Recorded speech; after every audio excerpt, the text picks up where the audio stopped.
நேயர்களுக்கு வணக்கம். நாங்கள் வந்து கண்டியில் நாங்கள் இதை பார்க்க வேண்டிய இடத்தெல்லாம் பார்த்து எங்களுடைய முழு ப்ரோக்ராம் முடிஞ்சு அடுத்தால தம்புலா போகலாம் அப்படின்னு பஸ் ஸ்டாப்பில் அந்த டிரைவர் தம்புலா பஸ்ஸில் எடுத்து விட்டார். ஓகே, நீங்கள் தம்புலா பஸ் அப்படிங்கிறது ஏசி பஸ்ஸு. பஸ் அப்படின்னோடனே நீங்கள் பஸ் நினைக்கிறாங்க. ஏசி இங்கே வந்து ஏசி பஸ்ஸுனாலே அது ஏறக்குறைய ஒரு வேனாக தான் இருக்கு. ஓகே, நீங்கள் அந்த இமேஜ்லாம் பார்க்கலாம். நீளமான வேன் அவ்வளோதான், அந்த ஸ்க்ரீனில் பார்க்கலாம். தம்புலாவுக்கும் கண்டிக்கும் இடையில உள்ள தூரம் வந்து ஒரு 22 கிலோமீட்டர். ஏறக்குறைய 1.5 மணி நேரத்திலிருந்து 2 மணி நேரம் ஆகலாம், டிராபிக் இதெல்லாம் பொறுத்தது. ஓகே, ஏசி பஸ்ல 465 ரூபா, மற்றபடி மற்ற பஸ்ல எனக்கு தெரியல. இப்ப நாங்க எதுக்கு தம்புலா போறோம்? தம்புலாவில் வந்து 2 இடம் இருக்கு. ஒன்னு வந்து கேவ் டெம்பிள் ஒன்று இருக்கு, பார்க்கணும். இன்னொன்று கோல்டன் டெம்பிள் ஒரு டெம்பிள் இருக்கு. இந்த 2ஐயும் பார்க்கலாம் தம்புலாவில். பட் அதுதான் முக்கியம் இல்லை. நாங்கள் போற ஆக்சுவலா வந்து போற இடம் வந்து சிக்ரியாவில் உள்ள மலைக்கு போகணும் அப்படிங்கிறதான் ஐடியா. பட் அதனால இதையும் சேர்த்தே முடிச்சிடலாம் அப்படிங்கிறதுனால நாங்கள் வந்து தம்புலாவில் தங்கியிருந்தோம். ஏன்னா தம்புலா அந்த வெயில இருக்கு. ஓகே, அப்ப சிக்ரியா போனா நம்ம சிக்ரியாவில் திருப்பி வரணும் இங்க அப்படிங்கிறதுக்காக சரி இதுல இருந்து தங்கிதான் அப்புறம் பாத்துக்கலாம் அப்படிங்கிற ஐடியாவில். அது மட்டும் இல்ல தம்புலா சிக்கியாவோட தம்புலா வந்து பெரிய சிட்டி. ஸோ பஸ் இருக்கவங்க ஈஸியா இருக்கும் அப்படிங்கிறதுக்காக தான் நாங்கள் தம்புலா போறோம். நான் வந்து ரூம் வந்து பாதியில தான் புக் பண்ணிருந்தேன். ஆக்சுவலா ரிசர்வ் பண்ணல. நான் என்ன பண்ணியிருந்தேன்னாக்கி போற எல்லா இடத்துலயும் 2-3 ஹோட்டல் அவங்க நம்பர் எல்லாம் நான் எங்க தங்கணும்னு ஒரு பிளான் வச்சிருக்காங்க. அங்க இருந்து ரூமா இருக்கலாம், கெஸ்ட் ஹவுஸா இருக்கலாம், ஒரு 4-5 நம்பர் இது பண்ணி வச்சிருந்தேன். நான் வந்து ஃபோன் பண்ணுவேன்.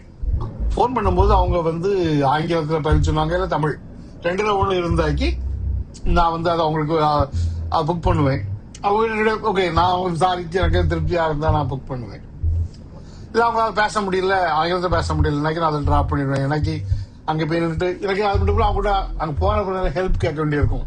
எங்க போனோம், எப்படி போனோம் அப்படிங்கறதெல்லாம் இருக்கும்ல அப்படிங்கிறதுக்காக அப்படின்னு அது மாதிரி புக் பண்ணும்போது எஸ்ஏ வில்லேஜ்னு ஒரு லேடி அவங்க வந்து சொன்னாங்க 5000 ரூபா ஒரு நாளைக்கு, அங்குள்ள 5000 ரூபா ஒரு நாளைக்கு அப்படிங்கிறாங்க. 2 நாளைக்கு ரூம் புக் பண்ணியிருந்தேன். இப்போ ரூமோட பிரேக்ஃபாஸ்ட் வந்துடும், காலைல உள்ள காலை உணவு வந்துடும்.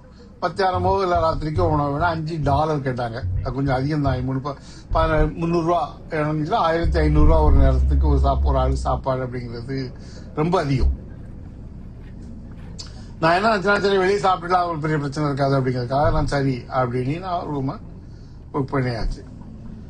வேற ஓகே, தம்புலாவை பற்றி சொல்லணும்னாக்கி இது வந்து மத்திய மாகாணத்துல வந்து மத்தாளை அப்படிங்கிற டிஸ்ட்ரிக்ட்ல மாவட்டத்தில் இருக்கிற ஒரு இடம்.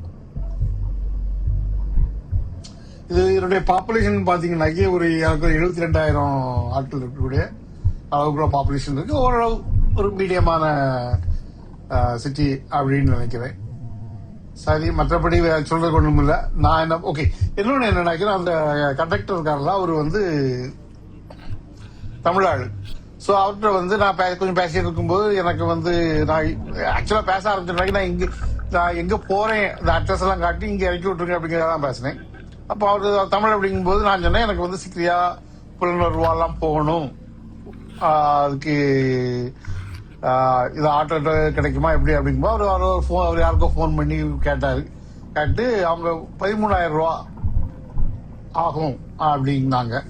அதனால அந்த அவருடைய நண்பருடைய போன் நம்பரையும் வாங்கி வச்சிருந்தேன். இப்ப நீங்க பாக்குறது இங்க வர்ற சிட்டி வந்து அங்குள்ளது இந்த மத்தாளை அப்படிங்கிற டிஸ்ட்ரிக்டுடைய அந்த ஹெட் குவார்டர் அந்த இதுதான். இந்த பெரிய ஊர் பாக்குறீங்களா, இது வந்து மத்தாளை பாக்குறீங்க நீங்க. மற்றபடி சொல்றதுக்கு ஒண்ணும் இல்லை.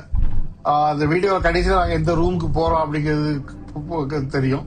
அது வரை நானும் பார்த்து தான் வாரேன். சரி, நீங்க விருப்பம் தான் பார்த்து வாங்க.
நாங்கள் அரைக்குறையா வந்துட்டோம். கண்டக்டர் எங்களை ரெடியா இருக்க சொன்னாரு. அதனால அப்புறம் அவர் இறக்கி விட்டாரு. இறங்கி போனோம். போன உடனே நாங்க இங்க பக்கத்துல தான் அந்த இடம் இருந்து அந்த நாங்க ஆட்டோ இருந்து சரி லக்கேஜ் தூக்கிட்டு அலையாண்டாம அப்படின்னு ஆட்டோல கேட்டாங்க. அவங்க 300 ரூபா அப்படின்னாங்க. வழக்கம் போல இந்த ஊர்ல 300 ரூபா அங்கே பை டிஃபால்ட். நாங்க அதுக்கப்புறம் நாங்க நடந்தே வந்துட்டோம். இதுதான் அந்த ரூம். ஆக்சுவலா அவங்களுக்கு நாங்க பேசும்போது அவங்க சொன்னாங்க அவங்க தான் முதல்ல இங்க இந்த இடத்துல வந்து கெஸ்ட் ஹவுஸ் ஆரம்பிச்சிருக்காங்க. இப்ப அங்க ஒரு 4-5 கெஸ்ட் ஹவுஸ் இருக்கு. அது அவங்க லேடியா இருந்தாலும் சரி ரொம்ப ப்ரொஃபஷனல் நடத்திட்டு இருக்காங்க. ரொம்ப நல்லா இருந்து அவங்க அந்த இடம்லாம் ரொம்ப நீட்டா வச்சிருக்காங்க. அந்த ரூமையும் ரொம்ப ரொம்ப நீட்டா வந்து அழகா அது பெட்லாம் அந்த ஸ்டார் ஹோட்டல்ல இது பண்ணிருப்பாங்களா அந்த மாதிரி இது பண்ணி டெக்கரேட் பண்ணி வச்சிருந்தாங்க. பாத்ரூம் எல்லாம் நீட்டா இருந்து ஹீட்டர் இருக்கு ரூம்ல. தண்ணி சப்ளை எல்லாமே நல்லா இருந்து ஒர்த்து பைசாக்கு ஒர்த்து அப்படின்னு மாதிரி எனக்கு தெரியுது. எனிவே இன்னொரு வீடியோல பாக்குறது வேற.